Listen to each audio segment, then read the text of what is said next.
O Senhor cuidou de tudo para a mensagem de hoje. E eu vou continuar a nossa série de capa a capa, Jesus em toda a Bíblia. Vamos falar sobre Moisés, é a última parte sobre Moisés, e vamos lidar com a morte e a ressurreição. Deus resolveu tudo, eu não fazia ideia de que daria tempo. E por isso eu estou muito grato. A propósito, tem um pequeno erro de impressão no boletim, hoje, na verdade, a parte 8. E talvez haja outros erros. Estamos na metade da série, a parte 8 de capa a capa, Jesus por toda a Bíblia. Na verdade, é a segunda parte falando sobre Moisés. Ele é um dos tipos mais poderosos tipos de Jesus na Bíblia. E eu acho que o Senhor nos dá essas vinhetas de quem Ele é através dos personagens do Antigo Testamento, para que o reconheçamos por quem Ele é. Existe um reconhecimento, uma revelação e um relacionamento acontecendo aí. Eu ouvi um fato incrível. Para você pode ser uma surpresa, mas eu gosto de fatos incríveis. Esse é um fato incrível. Sobre dois irmãos de Bogotá. São gêmeos idênticos que foram trocados no nascimento. E os nomes deles são Jorge, William, Carlos e Wilbur. Ouça atentamente essa história. Havia dois pares de gêmeos idênticos, nascidos no mesmo hospital em Bogotá, no mesmo dia. Não temos certeza do que aconteceu, mas algo aconteceu. Onde um deles, na verdade, teve um pequeno problema respiratório ou algo assim, eles o levaram para o CTI e o outro teve problema com a digestão, e quando as enfermeiras os trouxeram de volta, elas os colocaram nos berços errados ao lado dos irmãos errados. E, para sermos honestos, nós sabemos que os bebês, quando são pequenos, eles parecem salsichinhas com braços e pernas, são todos iguais. E os pais não souberam disso.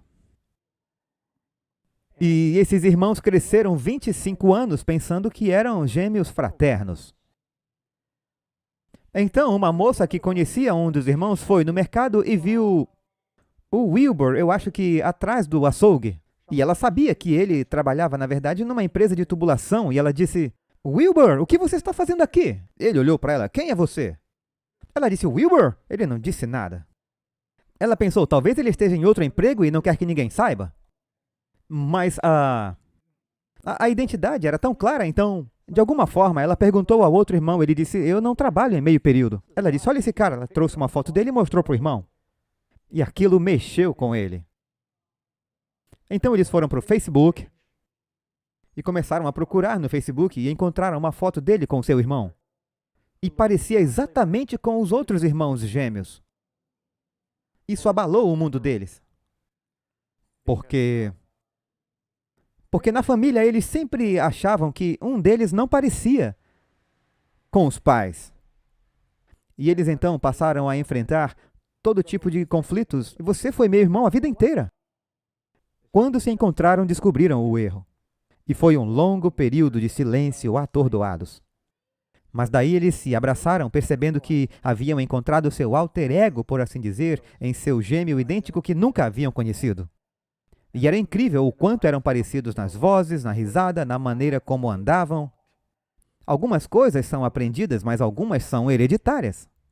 Mas como resultado dessa revelação, devo dizer que começou com um reconhecimento, depois uma revelação e depois um relacionamento. E no momento em que a história terminou, os quatro estavam vivendo juntos. Uma história muito incomum.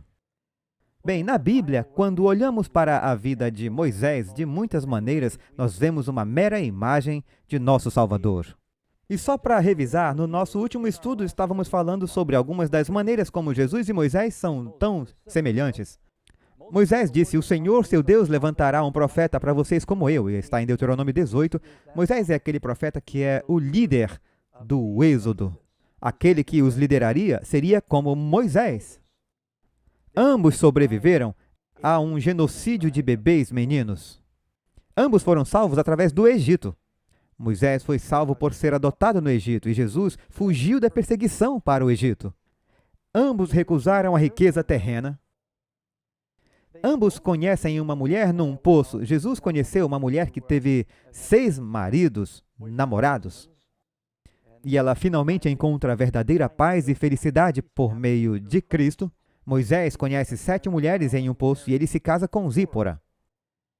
Ambos são bons pastores das ovelhas de seu pai. Ambos jejuam 40 dias e 40 noites. Ambos são grandes legisladores e existem outras coisas para conversarmos. É uma pequena revisão de onde estávamos até este ponto. Então vamos pegar. Outra coisa que descobriremos que é uma semelhança entre Moisés e Elias, e é claro, uma das características mais marcantes, é que eles são salvadores do povo. Eles conduziram o povo da escravidão para a liberdade. Lucas 4,18, Jesus falando: O Espírito do Senhor está sobre mim, porque Ele me ungiu para pregar boas novas aos pobres, me enviou para libertar os oprimidos, para proclamar liberdade aos presos. Jesus veio proclamar a liberdade aos cativos, os escravos. João 8,31. Jesus disse aos judeus que haviam crido nele: Se vocês permanecerem na minha palavra, verdadeiramente serão meus discípulos, e conhecerão a verdade, e a verdade os libertará. Eles responderam: Somos descendentes de Abraão e nunca fomos escravos de ninguém. Como você pode dizer que seremos livres? Jesus respondeu: Digo-lhes a verdade, todo aquele que vive pecando é escravo do pecado. O escravo não tem lugar permanente na família, mas o filho pertence a ela para sempre. Portanto, se o filho os libertar, vocês de fato serão livres. Na verdade, tanto quanto Moisés salvou o povo da escravidão física no Egito, Jesus nos salva da escravidão do diabo e do pecado. Todos nós somos mantidos cativos pelas cordas dos nossos pecados, seja orgulho ou algum vício. Jesus pode quebrar as correntes e nos libertar. Ele nos salva da nossa escravidão. Ambos são grandes salvadores a esse respeito. Então, depois que ele os conduziu através do Mar Vermelho, eu acho que falamos sobre isso semana passada, eles atravessaram o Mar Vermelho, eles foram batizados na água. Paulo nos diz em 1 Coríntios 10 que eles foram batizados na nuvem e no mar, que representa o batismo na água e no fogo do Espírito. Jesus disse: a menos que você nasça na água e no Espírito, você não pode entrar no reino dos céus. Então eles passaram por aquela experiência do batismo no fogo e na água, entrando nessa nova experiência no deserto. Quando nascemos de novo, nascemos da água e do Espírito. Não entramos de repente na terra prometida, temos que passar pelo deserto agora, onde aprendemos a santificação. Eles levaram 40 anos para aprender a santificação. Foram justificados pelo Cordeiro Pascal, mas precisaram aprender a santificação. Veja, eles não foram salvos guardando os 10 mandamentos. Primeiro ele os salvou. Como adventistas do sétimo dia, precisamos nos lembrar de quão importantes são todos os mandamentos, incluindo o sábado. Não somos salvos por guardar a lei. Primeiro ele nos salva. Depois, porque o amamos, guardamos seus mandamentos. Amém? Até os 10 mandamentos nos lembram. Deus diz no primeiro mandamento: Eu sou o Senhor teu Deus que te tirou da terra do Egito, da casa da servidão. Ele está dizendo: eu sou o Deus que te salvou da escravidão. Se você me ama, está entendido, guarde os meus mandamentos. Então a sequência é muito importante, mas eles então entram no deserto e eles estão seguindo Moisés, estão muito felizes, mas de repente a lua de mel começa a passar, porque eles não têm comida para comer e ficam com fome. E diz que eles clamaram a Moisés por pão. Eles recebem um pão celestial especial. Em João capítulo 6, verso 32, declarou-lhes Jesus: Digo-lhes a verdade. Não foi Moisés quem lhes deu o pão do céu, mas é meu Pai quem lhes dá o verdadeiro pão do céu. Pois o pão de Deus é aquele que desceu do céu e dá vida ao mundo. Disseram eles: Senhor, dá-nos sempre desse pão. Então Jesus declarou: Eu sou o pão da vida. Aquele que vem a mim nunca terá fome. Aquele que crê em mim nunca terá sede. Então, é-lhes provido refeições miraculosas. Agora, Jesus não alimentou milagrosamente pessoas com pão? Moisés, é claro que foi Deus quem alimentou. Milagrosamente alimentou o povo com pão? Sim, é aquele pão que desceu do céu. O que isso representa? Jesus disse: Eu sou o pão da vida. Nem só de pão viverá o homem. Jesus é a palavra encarnada. Isso se chama o pão da vida. É pão milagroso. Agora, Jesus multiplicou o pão e houve uma multiplicação milagrosa de pão todas as manhãs para os filhos de Israel. Querem ouvir um fato incrível? Quantos gostam de pipoca? A pipoca já existe há 5.000 anos. Foram encontrados exemplos, modelos de pipoca, claro, nas Américas, que datam 5.000 anos atrás. Quando a umidade dentro do grão de milho não acontece com todo o grão, mas fica tão quente que simplesmente explode. E aí a pipoca aumenta 40 vezes de tamanho a partir do grão. Podemos dizer que se multiplica. Pense no maná sempre que comer pipoca. E Jesus disse, eu sou o pão que desceu do céu. Vamos considerar alguns pontos sobre o maná. Era pequeno, Jesus veio como um bebê. Era redondo, é perfeito. Era branco, um símbolo da pureza. Era doce, a Bíblia diz que era como anjos comendo bolachas de mel. Era satisfatório, eles sempre tinham o suficiente. E vinha silenciosamente à noite. Jesus veio ao nosso mundo mansa, silenciosamente. Ele é aquele maná, aquele pão. E a propósito, o povo, eles não sabiam o que era. Eles diziam, o que é isso? É o que significa. O que é isso? Alguns dizem isso quando comem, certo? Teremos um junta-panela. Alguém pode dizer, o que é isso? É o maná. Foi isso que aconteceu no deserto. Êxodo 16:13. E aconteceu que, à tarde, subiram cordonizes e cobriram o arraial, e pela manhã jazia o orvalho ao redor do arraial. Deus os alimentou, miraculosamente. Percebam que Moisés e Jesus descem a montanha para a multidão. 2 versos aqui, bem rápido. Êxodo 19:14. E Moisés desceu da montanha para o povo. Ele subia a montanha, comungava com Deus e descia. Aí ele ministrava ao povo, ensinava ao povo, salvava o povo. Jesus subia e às vezes ele passava a noite inteira em oração na montanha. Daí ele descia e ministrava ao povo. Mateus 8, verso 1. Quando ele descia a montanha, grandes multidões o seguiam. Moisés, em Êxodo 19:14, ele descia a montanha até o povo. Outra coisa, quando eles estavam lá em cima na montanha, comungando com Deus, eles absorviam aquela radioatividade gloriosa, ou o que quer que fosse, eles captavam só conversando com a presença de Deus, eles começavam a brilhar. Você lê aqui em Mateus capítulo 17, quando Jesus subiu o monte da transfiguração, é o verso 2. Mateus 17, ele foi transfigurado diante deles. E o seu rosto brilhava como o sol, e suas vestes eram brancas como a luz. Agora lemos sobre Moisés. Então, quando Arão e os filhos de Israel viram Moisés, eis que a pele de seu rosto brilhava, e eles ficavam com medo de se aproximar dele. Na verdade, Moisés precisava pôr um véu no rosto. Ele passou tanto tempo em oração que o seu rosto brilhou. Eu lembro de ter lido sobre um dedicado velho cristão. Eles o chamavam de velho rosto glorioso. Porque ele orava tanto que as pessoas juravam que o seu rosto brilhava. Eu vi isso uma vez. O que parecia para mim é que havia um cristão que conhecemos quando morávamos nas ruas. O seu nome era Irmão Harold. E o Irmão Harold era tão dedicado, ele ministrava a todas as pessoas na rua. Ele acordava às 3 da manhã, ele ia e orava.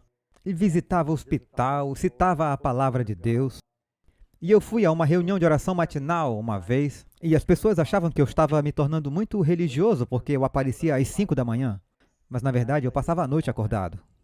E eu fui a essa reunião de oração chamada Casa de Josué. Era uma espécie de reunião de oração pentecostal evangélica para os jovens hippies. E o irmão Harold estava lá porque ele sempre ministrava para os adolescentes.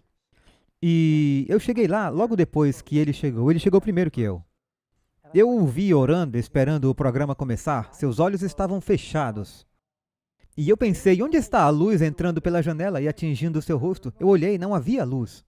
Mas por que o seu rosto está brilhando? E era bizarro para mim quando ele estava sorrindo. E o rosto dele brilhava, mas o de Moisés brilhava muito mais, porque as pessoas diziam, Moisés, por favor, você pode se cobrir? Não podemos olhar para você, parece que estamos olhando para o sol. E foi isso que aconteceu quando Jesus estava na montanha falando com Moisés. Não é interessante que Moisés subiu a montanha para falar com Deus? Quem estava falando com ele? Jesus. Jesus subiu o monte para falar com Moisés. Já pensaram nisso? Sim. Então ele velou a sua glória. E quando Moisés terminou de falar, ele colocou um véu em seu rosto. Você percebe quando Jesus veio ao nosso mundo que Deus velou sua divindade com a humanidade? Alguém lembra na Bíblia quando eles vieram prender Jesus? Eu acho que está no Evangelho de João. Jesus disse para a multidão quando vieram para prendê-lo, quem vocês procuram? Disseram, Jesus de Nazaré. Cristo disse duas palavras, eu sou. Na verdade, ele disse, eu sou ele. E eles caíram. Lembram disso? Por que eles caíram? Porque quando ele falou essas palavras, eu sou ele. Assim como Deus falou a Moisés, ele disse, eu sou quem eu sou. A glória de Jesus brilhou, derrubando a multidão. Ele estava sempre velando a sua divindade na humanidade. Eles estavam brilhando no monte. Agora, quando Moisés desceu a montanha depois de receber os 10 mandamentos, a propósito, Deus falou audivelmente a Jesus na montanha. Ele não disse, este é o meu filho amado, ouça-o. Deus falou audivelmente a Moisés na montanha, quando ele entregou os 10 mandamentos.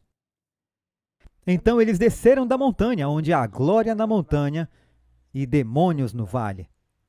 Que contraste! Você pode ler a respeito em Lucas 9.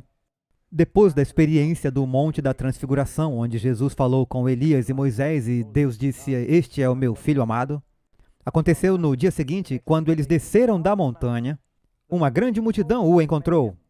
De repente, um homem da multidão gritou dizendo, Mestre, eu te imploro, olha para o meu filho, porque ele é o meu único filho. Eis que um espírito, não um espírito bom, um espírito o toma. E de repente clama e o despedaça até espumar. E só o larga depois de o ter quebrantado. Em outra versão, o pai diz, às vezes ele o joga no fogo e às vezes na água para destruí-lo.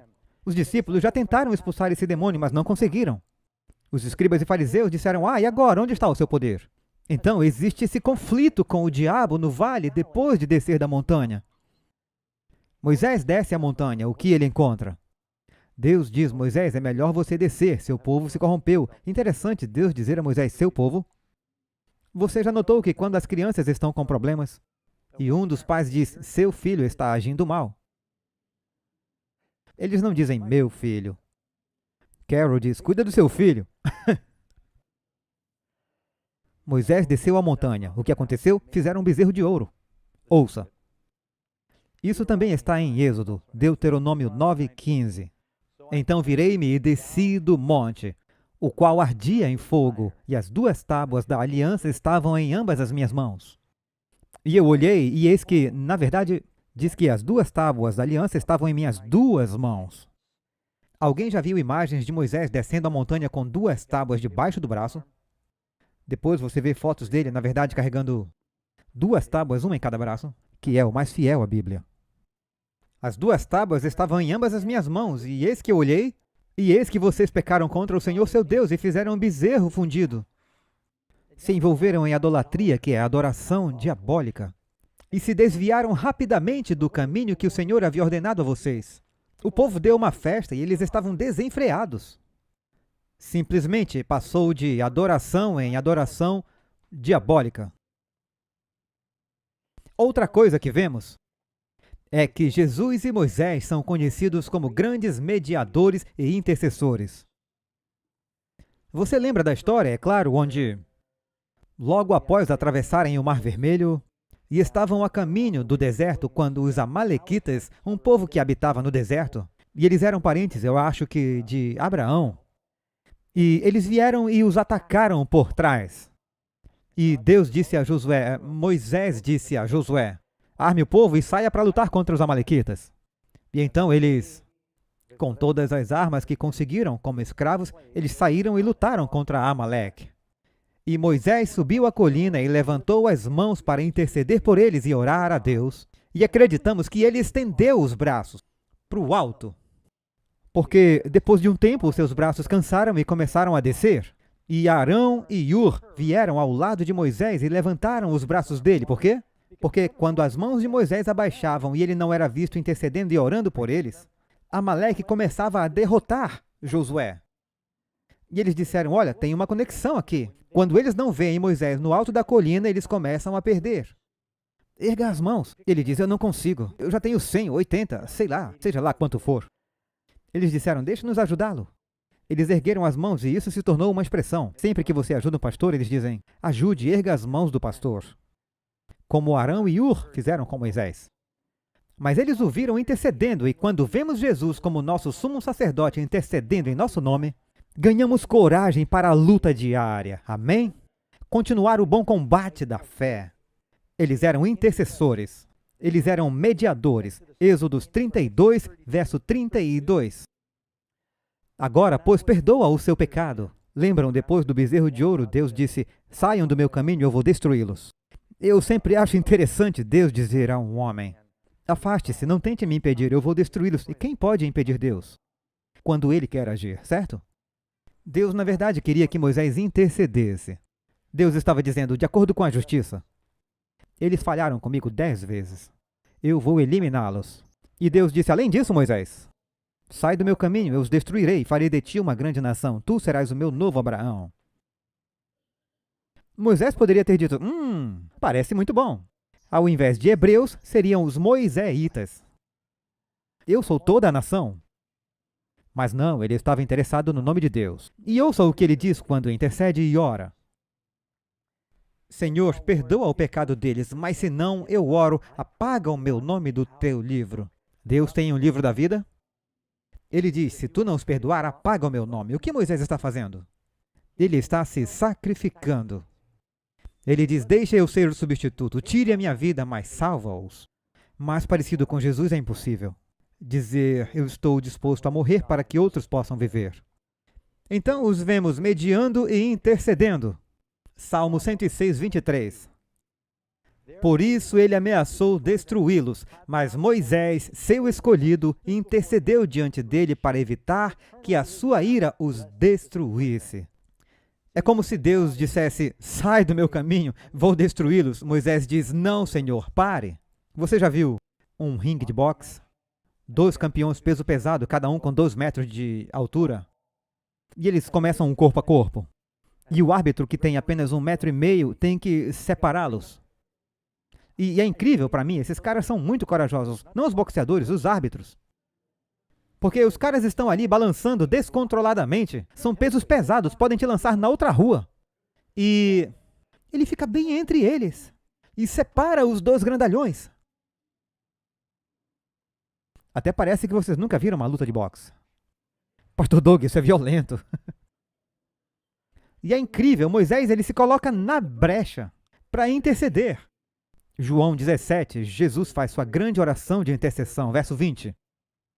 Eu não oro só por esses, mas também por aqueles que crerão em mim por meio de suas palavras, para que todos sejam um, como tu, Pai, está em mim e eu estou em ti, para que eles também sejam um em nós, para que o mundo creia que tu me enviaste.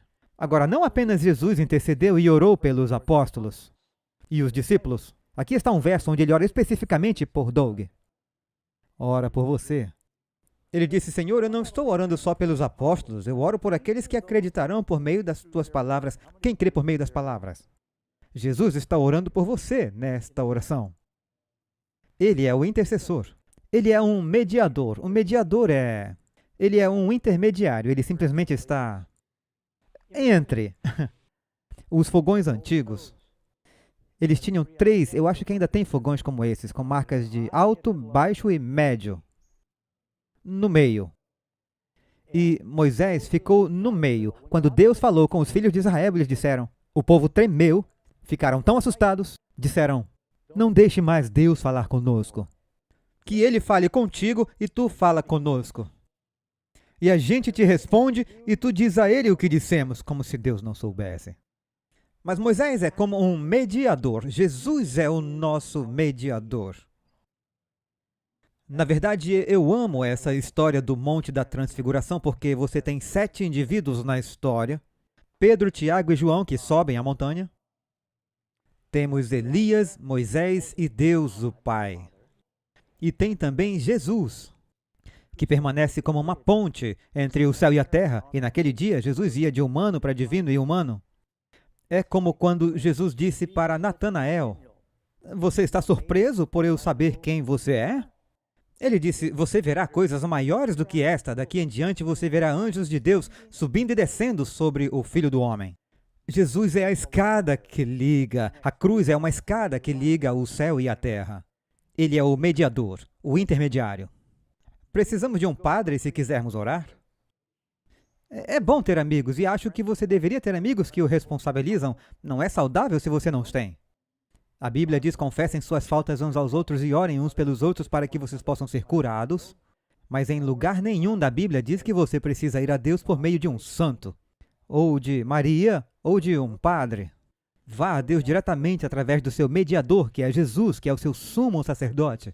Essa é uma verdade muito importante. Eu acho que muitos foram enganados. Cristo veio e se tornou um homem para que possamos ir diretamente. Podemos chegar com ousadia diante do trono da graça, por meio de Cristo, o grande mediador. 1 Coríntios 2:5, há um só mediador. Quantos? Um só mediador entre Deus e os homens, Jesus Cristo. Hebreus 7:25, portanto, ele é capaz de salvar definitivamente aqueles que por meio dele se aproximam de Deus, pois vive sempre para interceder por eles. Tanto Moisés quanto Jesus intercederam pelo povo. E Cristo é o nosso grande intercessor. Outra coisa que vemos é que tanto Moisés quanto Jesus cumprem o papel de juízes.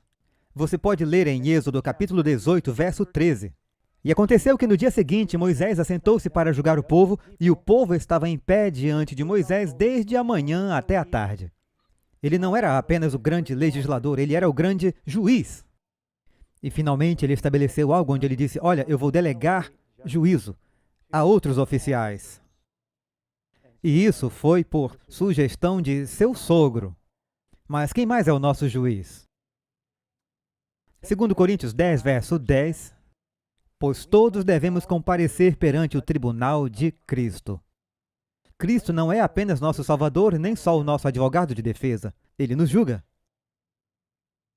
Para que compareçamos ante o tribunal de Cristo, para que cada um receba o que foi feito por meio do corpo.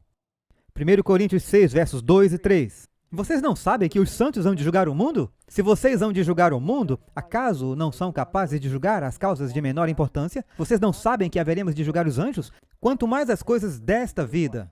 A razão pela qual eu li esse versículo é porque Moisés delegou o julgamento aos líderes. Jesus delegou o julgamento ao seu povo. Quando a igreja primitiva estava disputando, ele disse: vocês precisam se unir e tomar uma decisão. Um dia vocês vão julgar os anjos. Nós, basicamente, estaremos falando de acordo com o julgamento de Deus, até mesmo dos anjos maus. Eu direi: sim, foi esse que me tentou durante toda a minha vida. Lago de fogo. O julgamento deles já está selado. Nós confirmaremos esse julgamento. Mas ele disse: olha, vocês precisam resolver essas disputas. Agora, na igreja, o que Paulo diz sobre irmãos indo para o tribunal uns contra os outros? Já viram isso? Eu tenho membros daqui. Algo dá errado, eles levam uns aos outros ao tribunal, mas nunca dizem: vamos aos anciãos da igreja. Vamos orar e pedir sabedoria a Deus para fazermos um julgamento justo. Você não ouve isso acontecer com frequência, mas, na verdade, Deus pediu que antes que as pessoas da igreja fossem ao mundo para resolver disputas, que devemos orar pelo Espírito Santo e nos reunirmos. Todos saberão que são seus discípulos pelo amor uns pelos outros. Amém? Paulo diz: que tipo de testemunho é esse? Se os crentes vão ao tribunal com o mundo, um antes do outro. Eles eram juízes. Moisés e Jesus venceram a serpente. Eu acho que aludia a isso semana passada, quando todos foram picados por cobras. E porque eles estavam reclamando do maná de Deus, o Senhor enviou serpentes entre eles. Chama de serpentes ardentes, ou evidentemente, não sabemos se são ardentes porque eram vermelhas brilhantes ou por causa do veneno queimando. Mas são chamadas de serpentes ardentes. E eles eram mordidos e morriam com o veneno. E Moisés foi instruído a fazer uma serpente de bronze e colocá-la em um poste, simbolizando uma serpente derrotada. E da mesma forma que Jesus disse: como Moisés levantou a serpente no deserto, assim mesmo o Filho do Homem deve ser erguido. Mas todo aquele que nele crê não pereça, mas tenha a vida eterna. João 3, 14 e 15. Tem um pouco disso repetido em João 3,16. João 12, 31, Jesus disse: agora chegou o julgamento deste mundo, e o príncipe deste mundo. Quem é o príncipe deste mundo? O diabo, e ele será expulso. Ele será derrotado. Amém? Na verdade, ele já foi derrotado na cruz. Mas alguém disse que ele é como uma abelha que perdeu o ferrão. Ele ainda está zumbindo e assustando o mundo. Moisés e Jesus foram notavelmente mansos. E é claro, você lê Mateus 11, verso 29, Jesus disse: tomem o meu jugo e aprendam de mim, porque sou manso e humilde de coração, e vocês encontrarão descanso para suas almas. Jesus era manso, ele tinha um poder incrível, mas ele não usava esse poder. Marcos 15, verso 4 e 5, então Pilatos perguntou novamente, dizendo: você não diz nada? Isso é durante o julgamento de Jesus. Vê quantas coisas eles testificam contra ti. Mas Jesus não respondeu nada, então Pilatos ficou maravilhado. A maioria das pessoas que estão prestes a morrer, elas pedem, imploram e discutem e dizem tudo o que podem para se salvar. Jesus não diz nada. Ele era manso. Jesus não reivindicou seus direitos, ele disse: se te perseguirem nessa cidade, vá para outra cidade.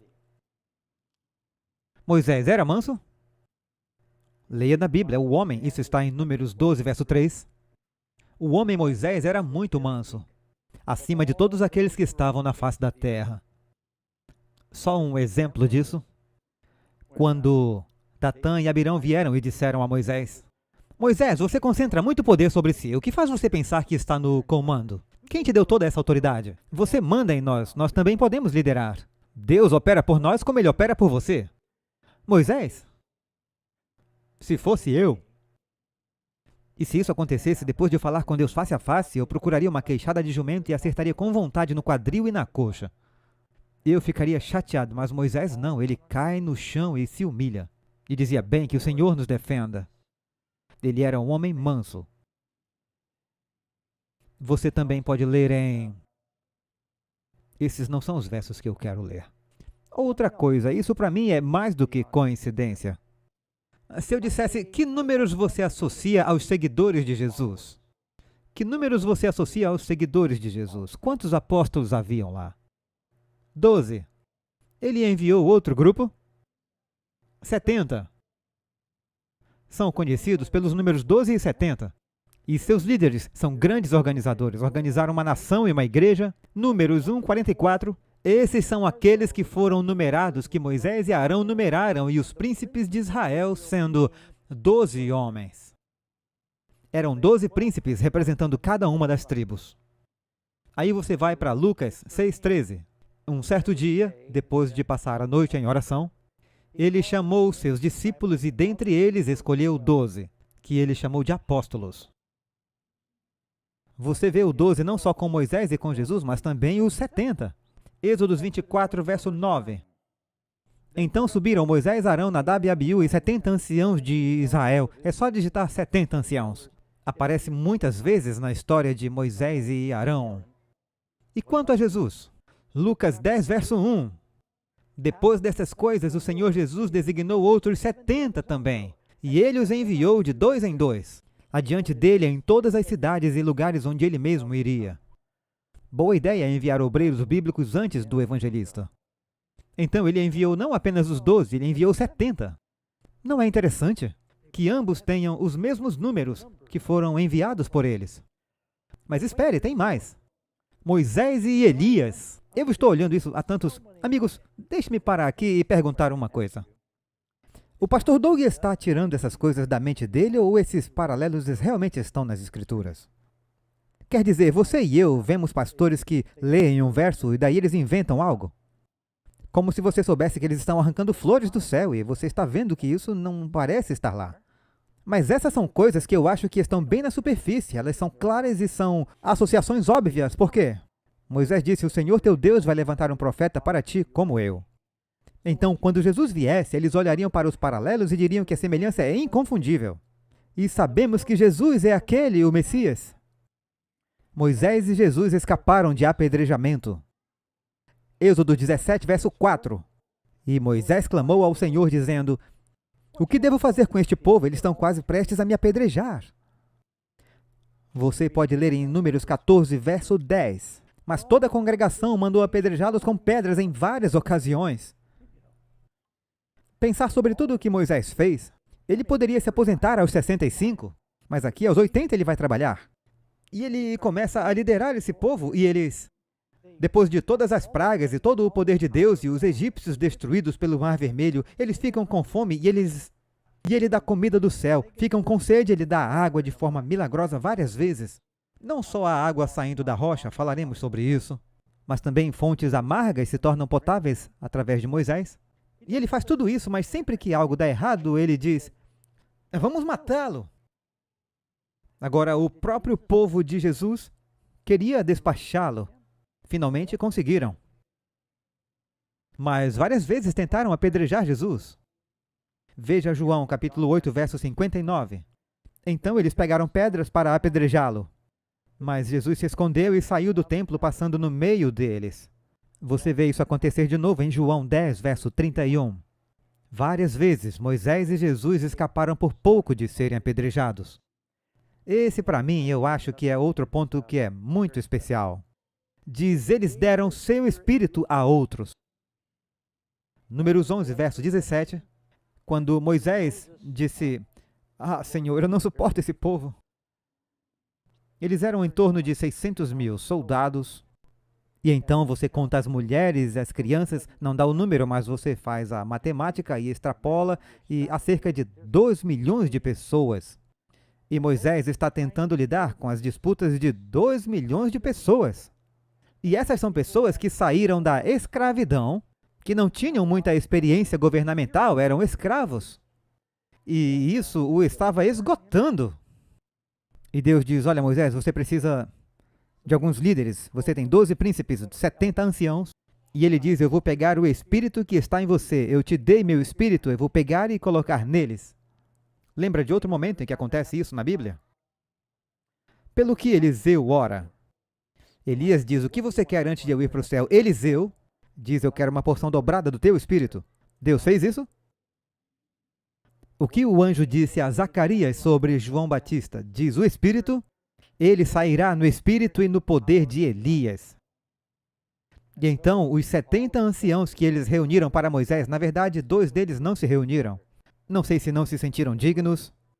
E a Bíblia diz que seus nomes eram Eldade e Medade. E Deus tirou o espírito de Moisés, é o Espírito Santo, e deu a eles. Agora, quem Moisés representa? Vamos lá, por que a demora? Sobre o que temos falado? O tempo todo eu venho dizendo Moisés, Jesus, Moisés, Jesus, Moisés, Jesus. Agora, quem é que Moisés representa? Jesus, obrigado. Pensei que tivesse que começar tudo de novo. Então, a ideia é pegar o Espírito Santo de Moisés. Moisés não tem nenhuma marca registrada especial do Espírito Santo, certo? É o Espírito de Deus. Ele representa Jesus. Você lembra, Jesus não apenas deu o Espírito Santo aos discípulos no Pentecoste, mas no cenáculo também. Diz que soprou sobre eles para receber o Espírito Santo. E tem um evangelista que tentou copiar isso. E tem um negócio bem próspero. Então, aqui, Moisés repete essa experiência. E dá do seu Espírito, o que Jesus promete, João 15, 26. Mas quando vier o Consolador que eu enviarei do Pai, até o Espírito da verdade, que procede do Pai, ele vai testificar de mim. Agora, o Espírito Santo não está nele. O Espírito Santo é um, e Jesus é bem claro sobre isso, amém? Veja Atos capítulo 1, verso 4 e 5. Estando reunido com eles, ordenou-lhes que não se afastassem de Jerusalém, mas que esperassem a promessa do Pai, a qual ele disse, vocês ouviram de mim. Pois João, na verdade, batizou com água, mas vocês serão batizados com o Espírito Santo não daqui a muitos dias. Jesus disse a eles o que esperar. Moisés disse, reúnam-se, vamos tirar do Espírito e dar a eles para que possam ajudá-lo a julgar. Você terá uma liderança cheia do Espírito. E quando Deus, naquele dia, o Espírito Santo caiu sobre os 68 anciãos, porque Eldade e Medade não vieram, e começaram a profetizar. O que houve quando os discípulos foram cheios do Espírito Santo? Eles foram cheios do Espírito Santo, falaram em línguas e profetizaram. Isso, na verdade, você encontra em Atos 19. Assim como diz, os anciãos de Israel, eles foram cheios do Espírito e eles profetizaram. E Josué viu isso. E ele diz, Moisés, proíbe-os. Você é o único que está cheio do Espírito Santo e pode estar ensinando. Por que eles estão fazendo isso?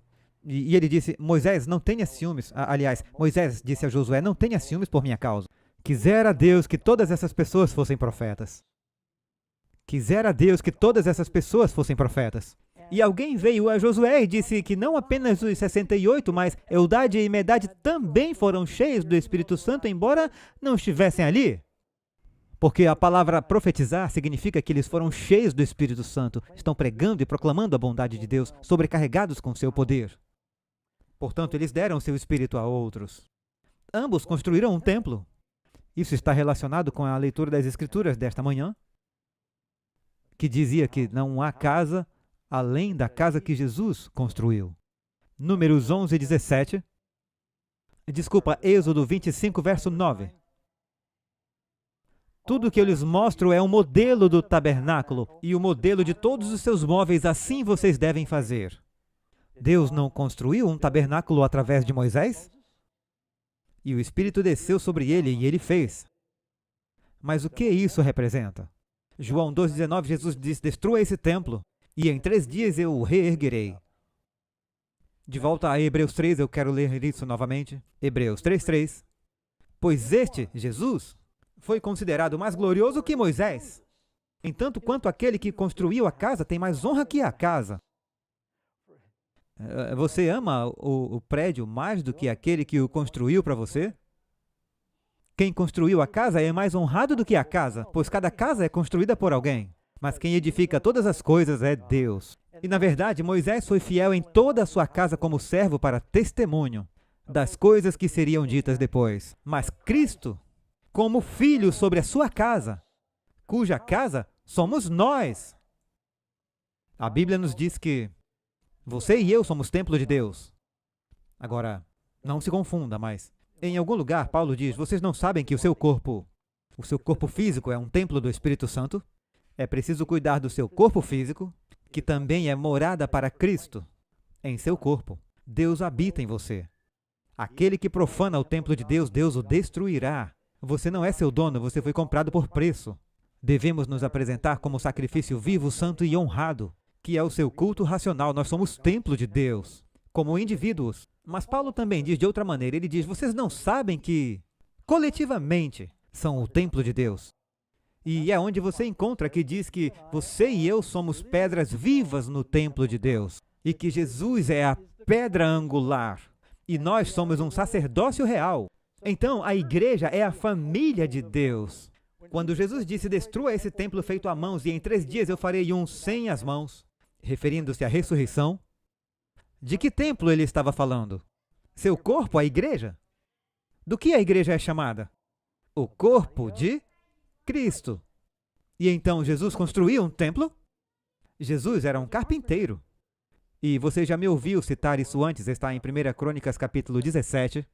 E Davi está em sua casa, ele está olhando para aquela linda casa de cedro que o rei de Tiro o ajudou a construir. E ele se sente culpado porque ele olha pela janela e vê que a arca de Deus ainda está em um tabernáculo esfarrapado. E ele quer construir uma casa gloriosa para a honra de Deus. E ele pergunta a Natã, e ele diz, eu estou pensando em construir um templo para Deus. E Natã diz, vai em frente, Davi, Deus está com você. Ele pensa que se Deus colocou isso no coração de Davi, deve ser a vontade de Deus. A Bíblia diz no Salmo 37 que às vezes ele dá o desejo dos seus corações. Mas depois Deus falou com Natã e disse, Natã, você falou cedo demais. Isso nos lembra que os profetas eram humanos e eles compartilhavam suas opiniões às vezes. Nem tudo que um profeta diz é profecia. Entenderam? Se um profeta senta com você na mesa e diz, me passe a água, isso não é uma profecia. Ele só está com sede. Portanto, Deus então diz a Natã, volte lá com Davi, você falou cedo demais. Diga a Davi a palavra do Senhor. E a palavra do Senhor foi, Davi, uma casa para mim é bom, mas você não deve construí-la porque você é um homem sanguinário. Não só por ser homem de guerra, mas ele era culpado de sangue inocente ao matar Urias. E o que aconteceu com aquele desastre com Batseba.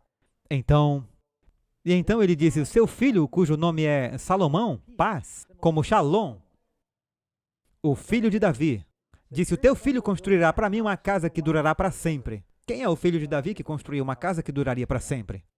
Salomão construiu uma casa, mas ela não existe mais. Então a única opção que resta é Jesus, o filho de Davi. Construiu uma casa cuja casa é você. E quanto tempo nós vamos durar? O povo de Deus dura para sempre. Vai durar para sempre. Deus vai descer e a Bíblia diz que ele vai construir um reino que será de eternidade a eternidade.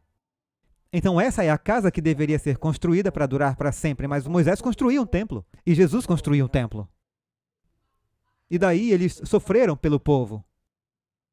Lembram quando, depois de quase 40 anos liderando o povo pelo deserto, as pessoas ficaram chateadas novamente? Às vezes, enquanto viajavam do ponto A ao ponto B, acabaram as codornas, eles reclamaram e Deus deu a eles tantas codornizes que saíram pelo nariz. Depois ficaram sem água e novamente reclamaram, mesmo que Deus sempre tivesse provido para eles, eles continuaram perdendo a fé. Veja, é fácil ter fé quando você tem tudo o que precisa. Deus está querendo pessoas que tenham fé quando isso faltar. Você precisa crer que Ele proverá quando você não pode ver. Então, quando as pessoas disseram, Moisés, você nos trouxe aqui para nos matar depois de 40 anos. Moisés estava chateado e Deus disse, vá falar com a rocha mais uma vez. A água fluirá mais uma vez. Moisés foi, mas estava com raiva. Ele já estava cheio. Mostra que Moisés era humano. E ele bateu na rocha e disse, vamos dar água da rocha para vocês, seus rebeldes. Deus disse, Moisés, você não me honrou, isso era para ser um símbolo do meu filho. Você bateu na pedra, você devia falar com a pedra e a água teria saído pelo poder da palavra. E ele disse, porque você fez isso, você não vai liderar o povo à terra prometida. Ele sofreu pelos pecados do povo. Veja Deuteronômio 4, 21. Além disso, o Senhor se irou comigo por vossa causa. Não soa como uma profecia? O que houve com Jesus? Ele suportou a ira de Deus que pertenciam a você e a mim. Você não está feliz? Diz que ele está irado comigo por vossa causa e jurou que eu não cruzaria o Jordão, que eu não entraria naquela boa terra que o Senhor seu Deus lhe deu como herança. Mas eu devo morrer nesta terra. Ele tinha que morrer por culpa deles. Eu não devo cruzar o Jordão, para que vocês possam cruzar. Isaías 53, a profecia que fala sobre o Messias, mas ele foi ferido por nossas transgressões, foi ferido por nossas iniquidades, e o castigo que nos traz a paz estava sobre ele, e por suas pisaduras fomos curados. Jesus sofreu por nós, ele tomou a nossa pena, e Moisés é um exemplo disso. E, finalmente, depois de 40 anos liderando o povo e levando-os para as fronteiras da terra prometida, Miriam morreu, Arão morreu, apenas Moisés está vivo. E ele diz ao povo, eu não posso atravessar, mas Josué vai liderá-los. Josué já é outro personagem. Josué significa Jesus. Ele os guiará à terra prometida. Mas eu preciso morrer na montanha. Onde Jesus morreu? Monte do Calvário. Então Moisés, o servo do Senhor, morreu. Depois de ler Gênesis, Êxodo, Levítico, Números e Deuteronômio, você chega a essas palavras. Parece que perdemos um amigo. Esse homem mudou a história tanto quanto qualquer um ao lado de Jesus. Moisés, um servo do Senhor, morreu. E diz que ele escalou a montanha e seus olhos não estavam turvos e sua força natural não havia diminuído. Jesus morreu em seu auge. Moisés ainda era forte quando morreu. E diz, de acordo com a palavra do Senhor, Moisés morreu segundo a palavra do Senhor. Jesus morreu por você e por mim, segundo a palavra do Senhor. Amém? Isso foi predito. E ele foi sepultado. Não. Aqui diz, e o Senhor o sepultou. Na terra de Moabe, em frente a Bet-peor. Ele foi enterrado na terra dos pagãos. Jesus morreu neste mundo perdido, o território do diabo, por você e por mim. Agora, se alguém vai fazer seu funeral, eu não penso em mais ninguém fazendo meu funeral além de Deus. Diz que o Senhor o sepultou. Se quiser alguém para o seu casamento, o Senhor casou Adão e Eva. E o Senhor sepultou Moisés. Mas sabe? Diz que ninguém sabe do seu túmulo até hoje. Por quê? Porque ele não está no túmulo. Agora, não está na Bíblia, mas está na história e tradição judaica. Havia um livro chamado A Assunção de Moisés, significa ser apanhado para ser assumido. E conta a história de como 3 dias após a morte de Moisés, Deus enviou Miguel para ressuscitá-lo. E Miguel é outro termo para Cristo, veio ressuscitá-lo. Você lê sobre isso em Judas. a suposição de que Moisés não está lá, mas você lê em Judas, verso 9, só tem um capítulo em Judas. Ainda Miguel, o arcanjo, ao contender com o diabo, disputou sobre o corpo de Moisés. Não ousou pronunciar juízo de maldição contra ele, mas disse: o Senhor te repreenda. O diabo disse: você não pode tê-lo, ele é meu. O que está fazendo? Está ressuscitando ele. Quantas ressurreições aconteceram na Bíblia antes de Moisés? Nenhuma. Moisés é a primeira ressurreição. E no terceiro dia ele ressuscita e a tumba está vazia. Você pode lembrar de outra pessoa?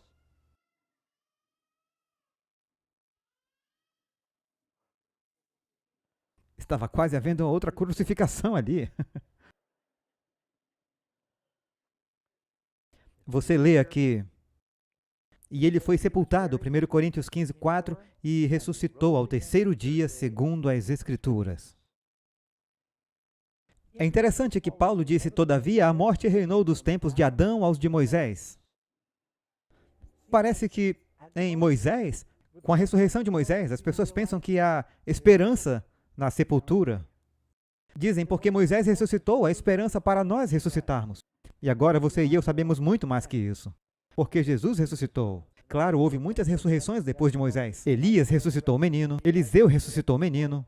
A Bíblia conta de um homem que caiu sobre os ossos de Eliseu e foi ressuscitado. Daí temos as ressurreições do Novo Testamento.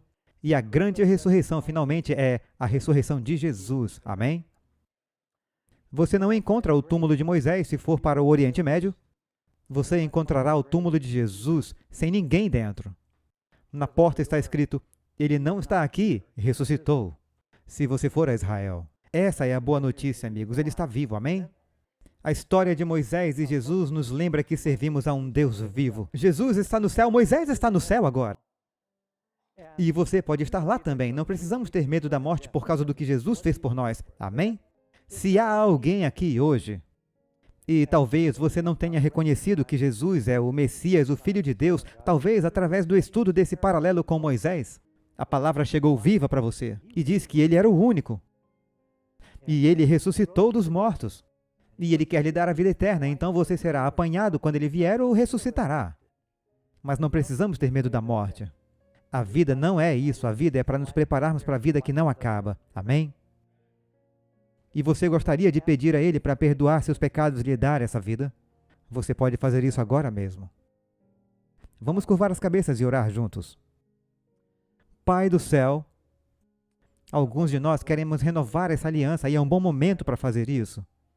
Quando o anjo do juízo passar por causa do sangue do Cordeiro, por causa do sangue de Jesus, podemos ser perdoados, podemos ser justificados.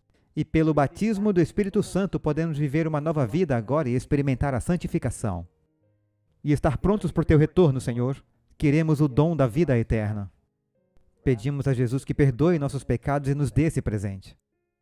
E eu oro para que todos nós resolvamos, a partir deste momento, a viver melhor, viver para Ti representar no mundo. Por favor, abençoe, e eu oro para que dediquemos o tempo necessário para Te conhecer e Te compartilhar. Eu peço isso em nome de Jesus. Amém.